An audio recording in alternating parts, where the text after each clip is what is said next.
중세 시대에 있었던 한 일화가 전해져 내려옵니다.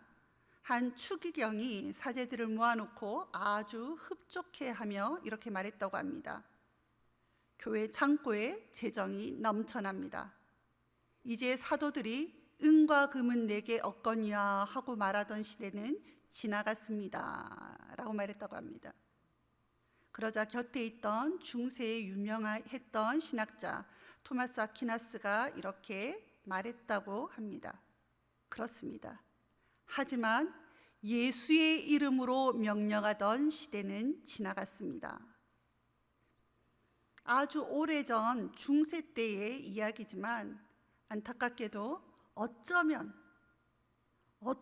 오늘날 한국 교회도 별반 다르지 않을 수 있다라는 그런 생각이 들기도 합니다. 물론 한국 교회 중에 우리 교회는 재정이 많은 부자 교회입니다 라고 자랑하는 교회는 없습니다. 하지만 대신 우리 교회는 시설이 좋고 여러 가지 양육과 영성 훈련 프로그램이 잘 갖추어져 있습니다 라고 이렇게 자랑하는 교회가 얼마나 많이 있습니까? 여러 양육과 영성 훈련 프로그램은 교회에 매우 유익한 과정입니다. 하지만 아무리 유익하고 잘 준비된 그 어떠한 프로그램이라 하더라도 그 속에 예수 그리스도의 이름의 능력이 없을 때 그것은 또 하나의 과정에 지나지 않는다는 사실을 우리는 명심해야 할 것입니다. 날씨가 갑자기 추워졌습니다. 이런 날씨에도 불구하고 수요일 저녁 하나님의 전에 나온 성도님들 모두 또 가정에서 온라인으로 함께 예배 드리시는 분 모두 이 예배 가운데 임하실 예수 그리스도의 이름의 능력을 사모하며 나오신 줄로 압니다. 그렇다면 오늘 본문을 통해 베드로와 요한이 어떠한 자세로 어떠한 마음으로 성전에 올라갔는지 살피며 사도행전 3장에 임했던 그 은혜가 오늘 이 밤 우리 산성교회와 우리의 삶 가운데 동일하게 역사하시도록 우리를 말씀 앞에 겸손히 내어드리는 은혜가 있길 바랍니다. 오늘 함께 읽었지만은요, 우리 오늘 본문 1절에서 3절 말씀을 함께 다시 읽길 원합니다. 1절 말씀입니다. 제9시 기도 시간에 베드로와 요한이 성전에 올라갈새 나면서 못 걷게 된 이를 사람들이 메고 오니 이는 성전에 들어가는 사람들에게 구걸하기 위하여 날마다 미문이라는 성전문에 두는지라.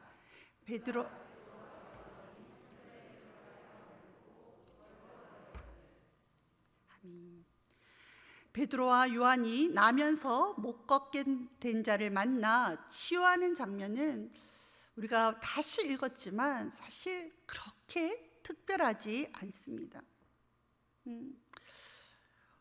베드로가 굉장히 특이하고 굉장한 능력을 발휘했을 것 같은데 너무나도 평범해 보입니다. 대신 우리가 영적으로 그나마 주목하고 도전받을 만한 내용은 1절에 제9시 기도 시간에 베드로와 요한이 성전에 올라갔다라는 사실입니다. 이 구절을 놓고 신학자들은 유대인들이 하루 3번 기도 시간을 지켰던 것을 따라 베드로와 요한도 하나님 앞에 기도의 삶을 살았다라고 말합니다. 맞습니다. 베드로와 요한은 기도의 사람이었습니다. 그들은 매일 하나님 앞에 기도에 힘썼으며 기도 가운데 하나님을 만나 교제했습니다. 기도는 하나님과 우리를 친밀하게 합니다. 기도 가운데 우리는 영적으로 강건해지며 기도 가운데 하나님의 뜻을 분별하며 세상을 이길 지혜를 얻게 됩니다. 이러한 기도의 깊은 은혜를 맛보는 저와 여러분이 되길 바랍니다.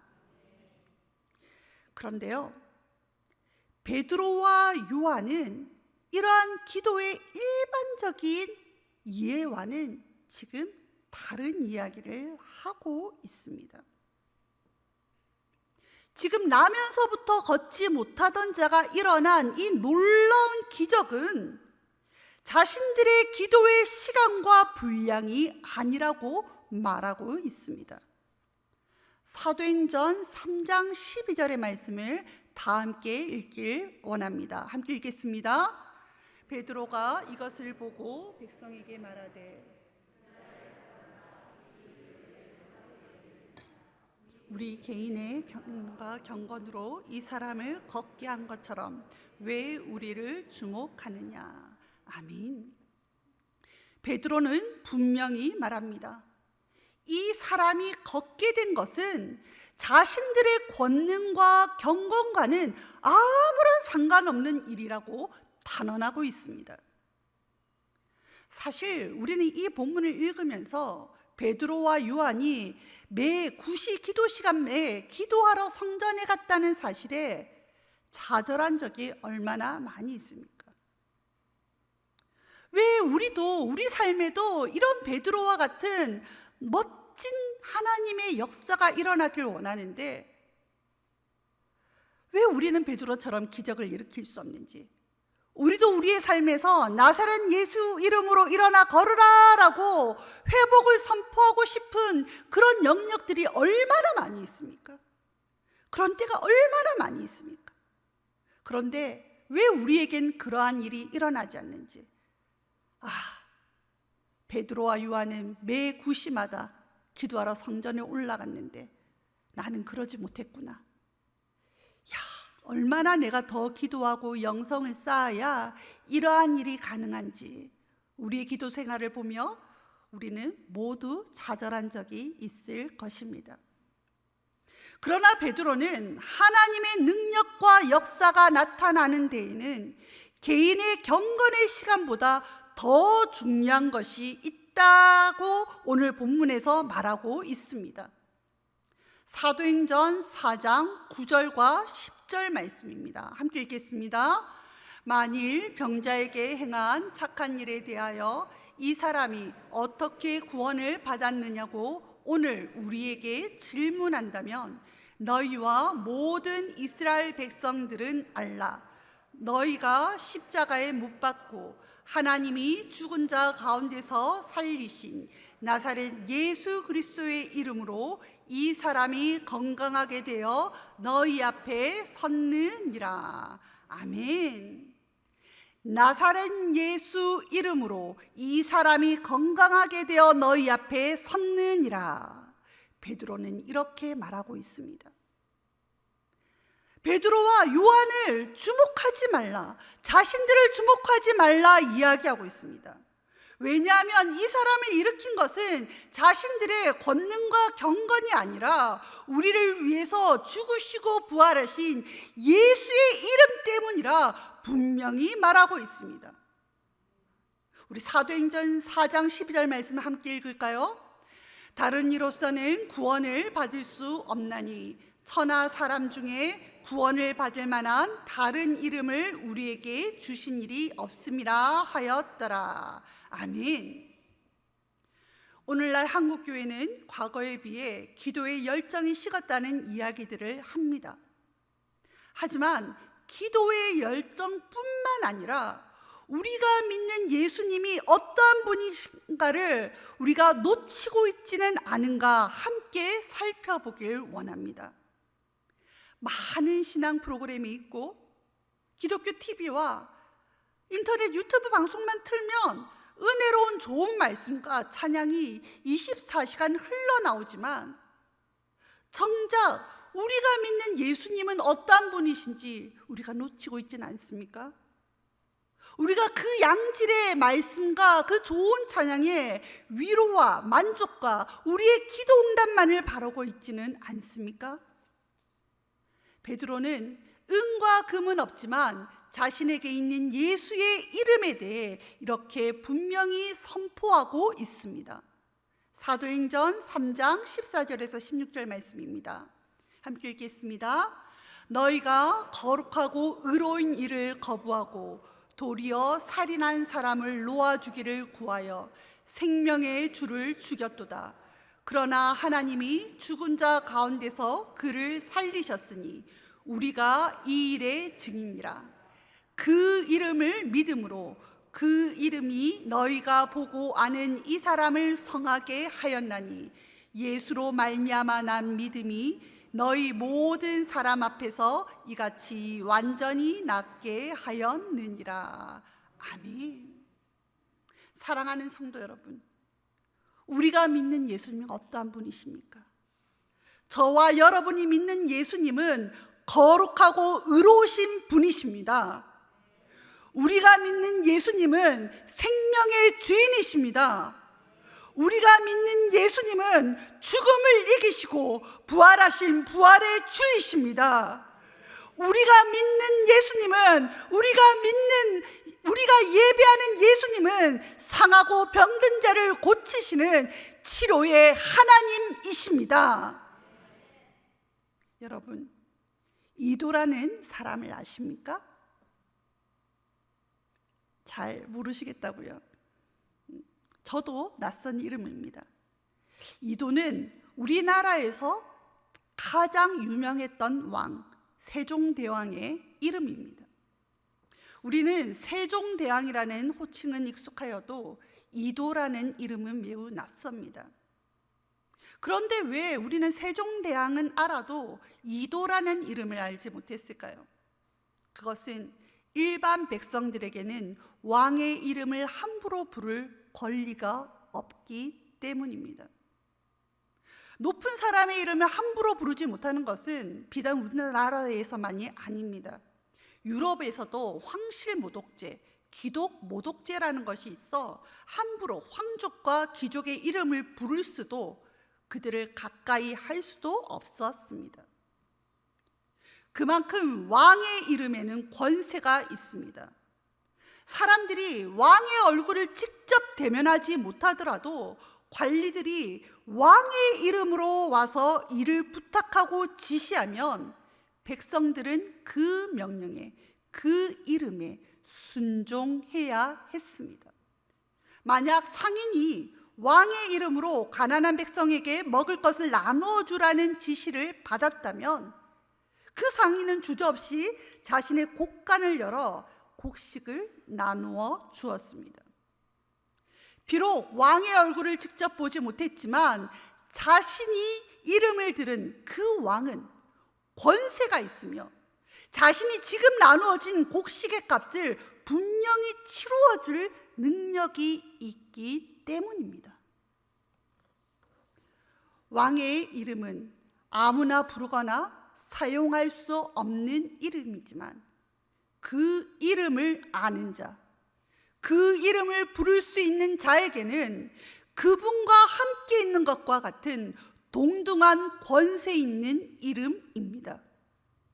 사랑하는 여러분, 하나님께서 가장 권세 있는 이름, 예수의 이름을 우리에게 주셨습니다. 예수의 이름을 우리에게 알려주신 것뿐만 아니라 그 이름의 능력을 누리도록 우리에게 허락하셨습니다. 날씨가 많이 추워졌음에도 불구하고 수요일 저녁 이렇게 하루의 긴 일과를 마치고 주예전에 나오신 성도 여러분, 여러분은 어떠한 마음으로 이 자리에 나오셨습니까? 오늘 본문 사도행전 3장에는 성전에 올라간 수많은 사람들이 있었습니다. 그 중에는 많은 수가 하루 3번 하나님께 기도드리는 그 경건의 습관을 가진 자들이었습니다. 그러나 그 성전에 올라간 그 많은 사람들 중 베드로와 요한만이 그 나면서부터 걷지 못한 자를 일으킬 수 있었습니다. 그날 성전에 올라간 수많은 기도자들과 베드로와 요한의 차이는 무엇입니까? 그것은 예수 이름의 능력의 차이입니다. 사도행전 3장의 기적을 일으킨 베드로와 요한과 오늘날의 우리들의 차이점은 기도의 분량만이 아닌 우리가 믿는 예수 그리스도를 분명히 아느냐 모르느냐, 우리가 믿는 예수님이 어떤 분이신지 우리가 얼만큼 믿고 확신하느냐의 차이가 있습니다.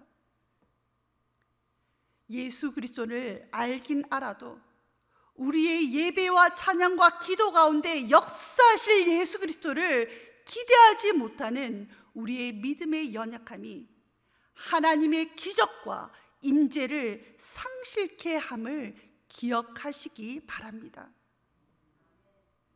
사랑하는 성도 여러분, 교회를 영화롭게 하는 것이 무엇입니까? 학계에서는 중단되었던 성전 건축을 다시 시작하도록 권면하는 말씀이 기록되어 있습니다. 그런데 그 중단되었던 성전을 다시 재건축하는 그 과정은 쉽지 않았습니다.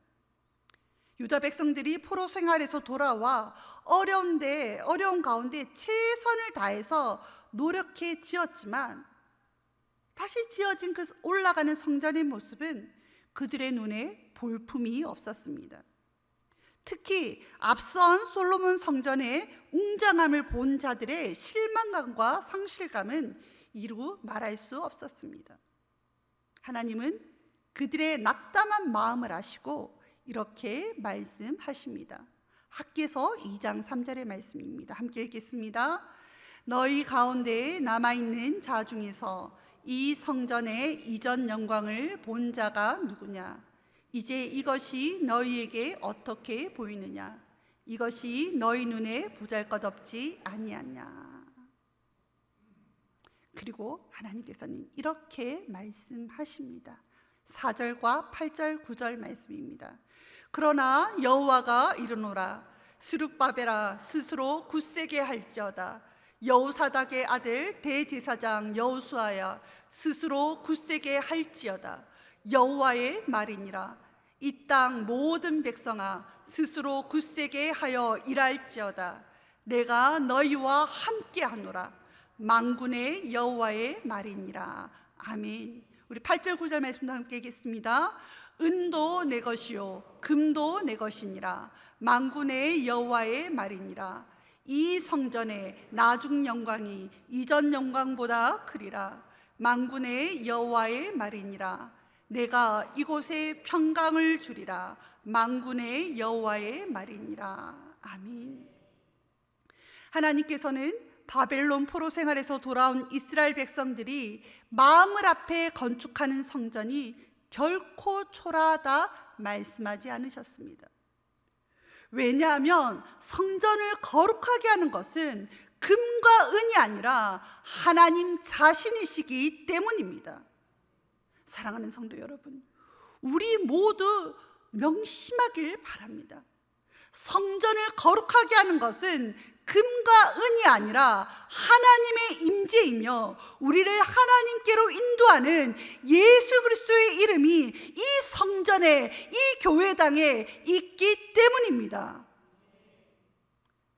코로나가 오랜 시간 지속되면서 우리 사회는 여러 부족 사태를 겪었습니다.